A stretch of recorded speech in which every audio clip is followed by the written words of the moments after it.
You spent thousands on your Disney World vacation. Don't let inconsiderate guests hijack it. After hundreds of park visits, we've cracked the code on how to handle the 13 rudest Disney World guests. That way, your next Disney vacation is truly unforgettable. Up next.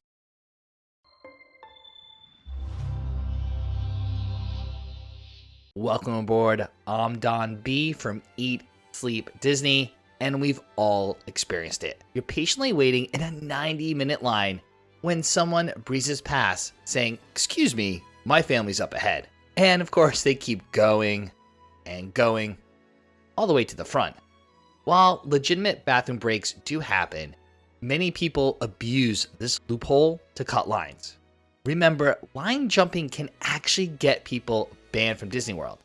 So, what's your best strategy? Well, you could opt for Disney's Lightning Lane services before your trip to minimize your time in standard queues and to avoid these potential line jumpers altogether. If you do encounter someone cutting the lines, a simple, polite notification to the nearest cast member is all it takes. They're specially trained to handle these situations with Disney-level diplomacy that keeps everyone's experience magical.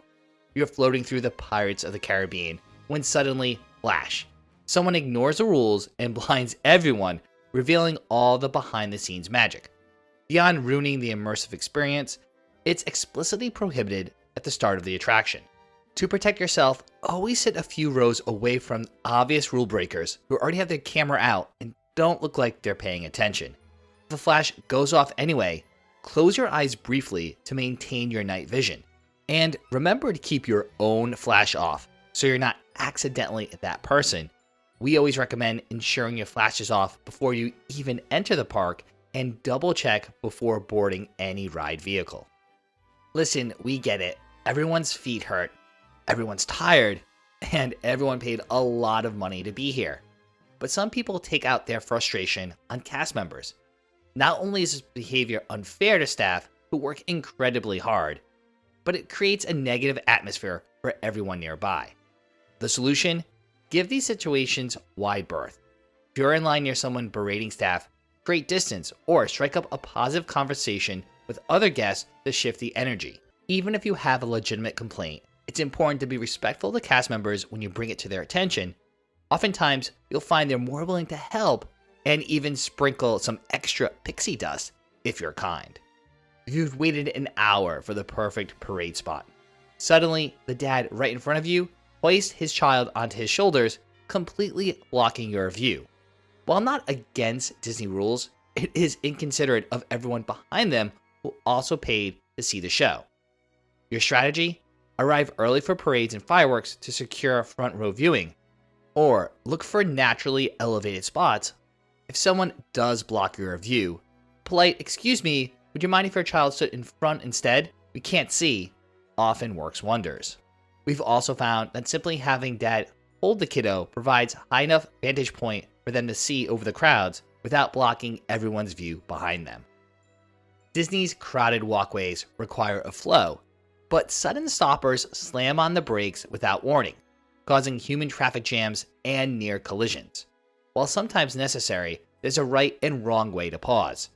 Protect yourself by maintaining awareness of who's around you, especially if they're distracted by phones or reading on those Disney maps. Keep a buffer space, and if you need to stop, guide your group to the side rather than halting mid-path. This small courtesy keeps everyone moving smoothly. And we get it if you have children and you're navigating the parks with a stroller, but it's still important to try not to be that person, as it can really impact the overall crowd flow and make others upset. Disney World's all about creating magical memories, but sometimes excitement can make us forget one important rule: don't run in the parks. Sure, you're eager to get to Space Mountain or Guardians of the Galaxy Cosmic Rewind, but running in the parks can cause more chaos than you think. First off, running is dangerous. With kids, strollers, and tired feet everywhere, it's way too easy to trip, or worse, crash into someone. And of course, Disney has explicit rules not to run in the parks.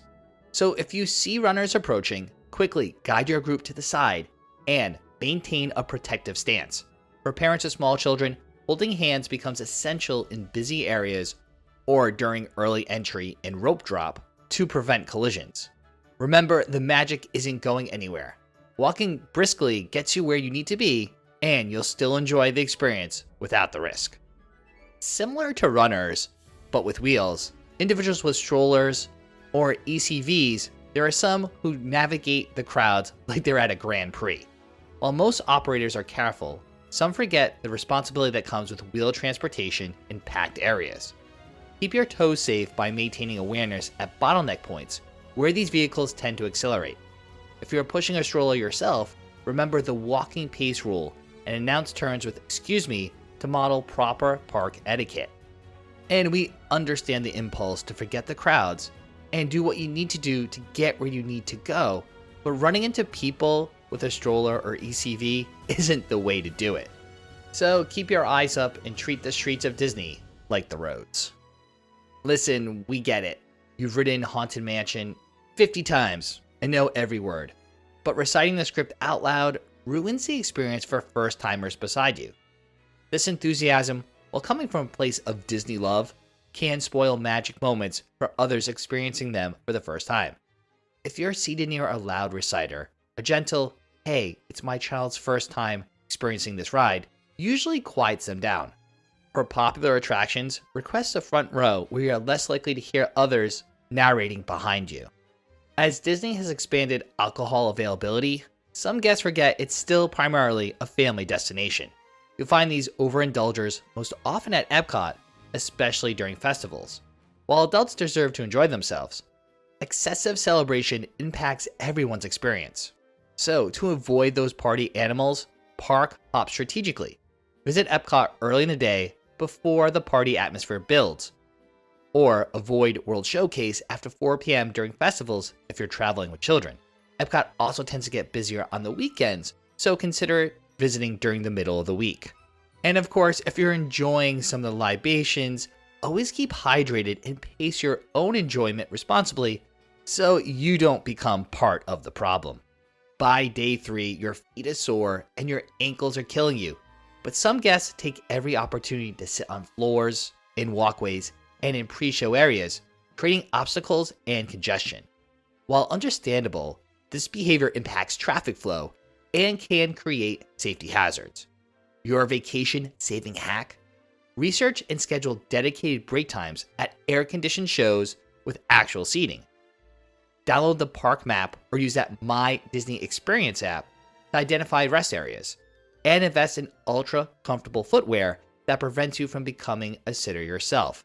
Remember, your Disney vacation's not the time to try out a brand new pair of shoes. You want broken-in shoes that you've worn before and feel comfortable with, as you'll probably be walking 10 miles plus per day. Regardless of where you go nowadays, you can't avoid content creators. Yes, these content creators stretch selfie arms over your shoulder for a parade shot, block pathways for dance videos, and experience attractions entirely through their phone screen. And of course, not only are these people being disrespectful of other Disney goers, they also miss out on experiencing Disney firsthand. While capturing memories is part of the experience for everyone, these folks prioritize content over courtesy. To prevent them from impacting your day, be mindful of busy photograph spots, like Main Street USA, the Millennium Falcon, Star Wars Galaxy's Edge, especially during peak hours. If you notice someone setting up an elaborate shot, simply redirect to a different area rather than walking behind their multiple takes. It seems every park has that person who can't help but point out costume details or special effects that don't look 100% real. They might loudly point out how that doesn't really look like Cinderella or Snow White. And while adults understand the reality of going to Disney World, these magic breakers destroy the experience for believing children nearby. This is particularly harmful when it impacts character interactions that children have been waiting for. So if you see someone who doesn't seem like they're all in on the Disney magic, create distance from these folks. And if needed, a quiet, "Hey, there are little ones here who still believe," gentle reminder usually shuts them up. For those character meet and greets, position your children away from cynical guests, and of course, make sure you're not part of the problem. So regardless of your feelings, try to suspend your belief for a few days, or save your comments for when you're back in your hotel room and not within earshot of little ones. Some visitors seem determined to find fault with everything. The heat, the lines, the prices, creating a cloud of negativity that can seep into your experience if you're not careful. They are ruining commentary of disappointment, dampens the spirits of everyone within earshot. Your best defense? Mental and physical boundaries. When you encounter persistent complainers, physically move away if possible. If trapped in line together, headphones provide a perfect escape. Remember, your vacation experience largely depends on your attitude, not theirs. So if you find yourself headed into Disney World with a less than stellar attitude about it, consider keeping your comments to yourself and try to enjoy the time with your family. Honestly, complaining, even if you feel it's justified, will only make everyone around you unhappy.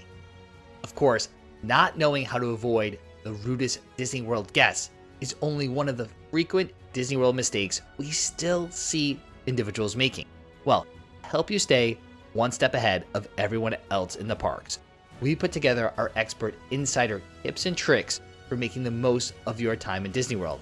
From tips to save money, navigate the parks with ease, and get to do and see everything, we covered all in that video.